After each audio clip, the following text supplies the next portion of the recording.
Hello అండి, నమస్కారం. శ్రీకృష్ణ సుజీ ఛానల్కి స్వాగతం. మార్చి 14 పాల్గొన మాసం, పాల్గొన పౌర్ణమి, శుక్రవారం. ముందుగా మీ అందరికీ హోలీ పండుగ శుభాకాంక్షలు. ఆమని అంటేనే ఆహ్లాదానికి మారు పేరు.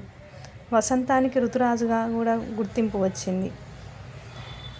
భగవద్గీతలో విభూతి యోగంలో సాక్షాత్ శ్రీకృష్ణ పరమాత్ముడే ఋతునాం కుసుమకరః అంటే ఋతువుల్లో వసంతాన్ని నేనే అని స్వయంగా చెప్పుకున్నాడు శ్రీకృష్ణ పరమాత్ముడు. వసంతానికి స్వాగతం పలుకుతూ దేశమంతటా డోలా పూర్ణిమ, హోలీ వేడుకలను సంతోషంగా జరుపుకుంటారు. పాల్గొన పౌర్ణమి రోజు ఒకరిపై ఒకరు రంగులు చల్లుకునే హోలీ పండుగ పురాతన కాలం నుంచే ఉంది.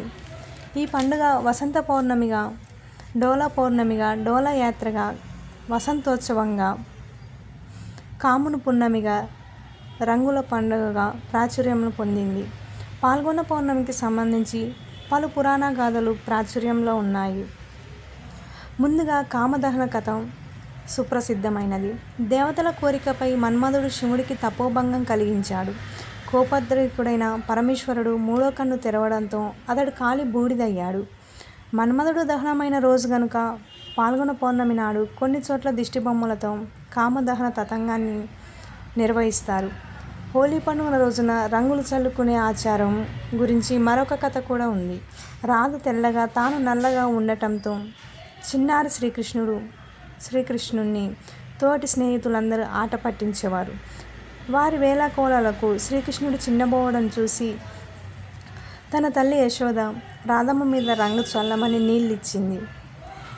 రంగు నీళ్లు చల్లమని ఇచ్చింది. రాధ మీద రంగు చల్లి కిలకిలా నవ్వాడు శ్రీకృష్ణుడు.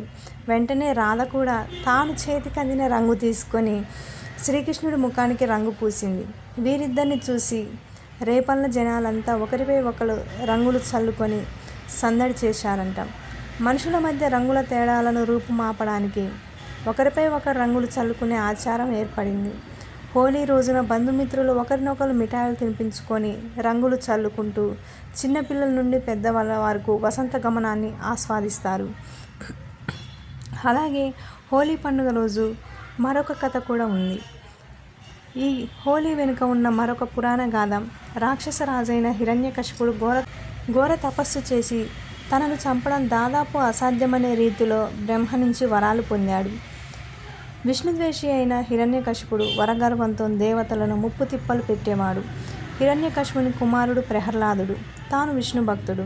ఎన్నిసార్లు హెచ్చరించినా, ఎన్ని శిక్షలు విధించినా ప్రహ్లాదుడు తన విష్ణు భక్తిని మానుకోలేదు. తండ్రి విధించిన శిక్షల నుంచి విష్ణునామ జపంతోటే అతడు సురక్షితంగా బయటపడ్డాడు.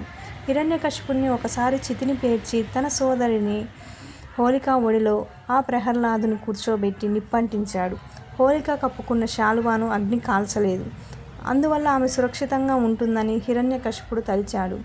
ప్రహ్లాదుడు విష్ణువును ప్రార్థించడంతో హోలిక శాలువా ఎగిరిపోయి ప్రహ్లాదును చుట్టుకుంది. చితిమంటల్లో హోలిక హాహారాలు చేస్తూ దహనమైపోయింది. అదే రోజు అసుర సంధ్యావేళ శ్రీ మహావిష్ణువు నారసింహ అవతారంలో స్తంభాన్ని చీల్చుకొని వచ్చి ఆరుబయట హిరణ్యకశిపుణ్ణి తన ఒడిలో పెట్టుకొని గోర్లతో అతని గుండె చీల్చి సంహరించాడు.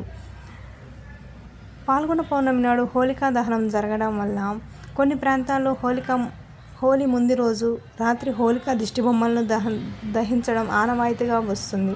అలాగే ఈ పాల్గొన పౌర్ణమి రోజు లక్ష్మీనారాయణను పూజించి అమ్మవారిని లలిత సహస్రనామాలతో, నారాయణ వజ్రకవచంతో, మహాలక్ష్మి అష్టకాలంతో పూజించి పరమాన్న నైవేద్యం చేసి పెట్టడం ఉత్తమం. అలాగే మీ అందరికీ మరోసారి హోలీ పండుగ శుభాకాంక్షలు. Thank you.